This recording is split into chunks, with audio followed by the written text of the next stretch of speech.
Oke, what's up guys? Ya, di sosmed itu banyak keluar perdebatannya di X, di Instagram atau di TikTok soal statement ST dengan menyusul kegagalan STY di Piala AFF.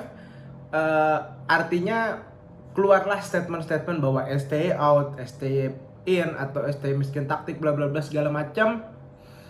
Apakah kita gagal di AFF? Definitely ya kita gagal. Apakah kita punya target di AFF? Di AFF ya nggak ada gitu. Karena Pak Erick Thohir sendiri mengeluarkan statement bahwa AFF ini adalah ajang uji coba untuk proyeksi ke SEA Games nanti. Makanya pemain-pemainnya pemain-pemain usia muda lah.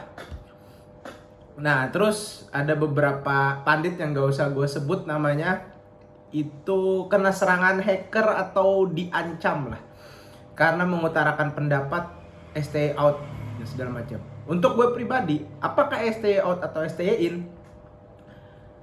Menurut gue adalah AFF jelas gagal. Permainan pun juga jelek. Tapi apakah STY harus out? Gue rasa belum saatnya. Kita lihat dengan segala pencapaian, respect untuk STY ya, dengan segala pencapaian yang dia buat dari awal dia masuk tahun 2020 atau 2021 ya, sebelum pas Covid lah. Dia memotong generasi, dia membangun pemain-pemain muda, dan ditambah dengan suntikan pemain-pemain diaspora yang bermain sampai saat ini. Artinya adalah dia adalah salah satu pelatih yang cukup punya prestasi lah. Istilahnya bukan hanya prestasi tapi legacy untuk timnas kita. Dengan adanya ST ya, terbitlah bintang-bintang seperti Marcelino, Rizky Ridho, Witan yang lokal-lokal ya. Dan juga ini adalah pondasi yang dibuat STY gitu. Tapi apakah menurut gue STY out? Kalau menurut gue adalah dia harus selesaikan dulu sampai kualifikasi Piala Dunia ini, yang which is tinggal beberapa match lagi. Kalau misalnya dia gagal, baru di situ dia evaluasi. Ya ini AFF mungkin perlu evaluasi juga, tapi disitulah penentunya gitu kalau menurut gue. Kalau dia gagal, definitely STY gue rasa mungkin layak diganti dengan pelatih yang lebih kompeten. Kenapa begitu? Ini dari perspektif gue.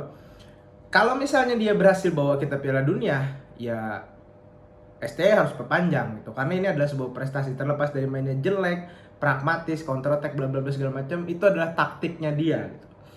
Tapi yang gue lihat adalah eksperimen pemain yang agak sedikit tricky di STY ini. Dia mencadangkan Tom Haye waktu match lawan Cina, mungkin dia pikir adalah Tom Haye tidak bisa bermain full 90 menit, dia jadikan amunisi di babak kedua. Tapi kalau gue rasa mungkin lebih baik ngegas di babak pertama dulu. Tapi ya udahlah, itu udah berlalu.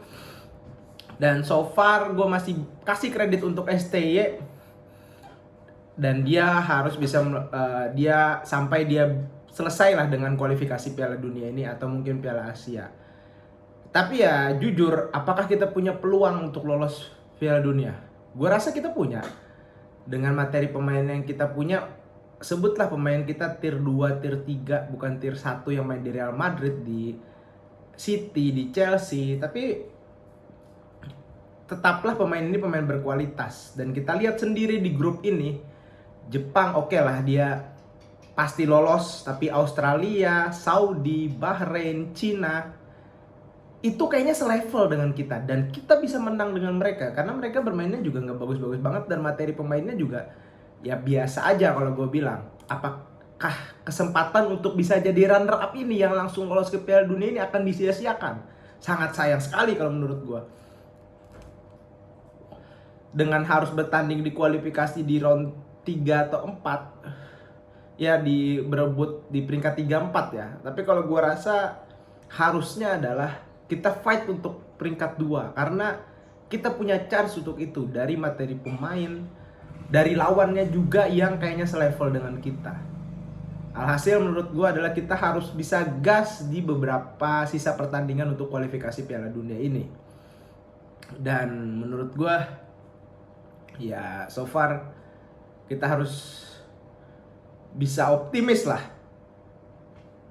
Kalau misalnya pemain kita itu dibilang tier 2, tier 3, tapi gue lihat adalah lawannya juga sepadan gitu. Kita di grup ini kelihatannya waktu drawing grupnya berat, tapi setelah dilalui kita bisa imbang loh dengan Australia, menang dengan Saudi, bahkan dengan Bahrain itu ya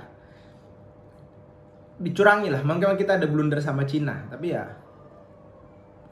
harusnya kita harus ambil peluang runner up sih. Realistisnya walaupun berat, tapi gue yakin kalau misalnya tim ini bermain dengan solid, bermain dengan bagus, kita bisa lolos sebagai runner up malahan. Oke, segitu dulu video kali ini. Gue tidak head STY, gue nggak head timnas, disclaimer dulu. Tapi yang jelas ini gue cuman mau menyampaikan opini pribadi dari sudut mata netizen lah, istilahnya begitu. See you di video selanjutnya.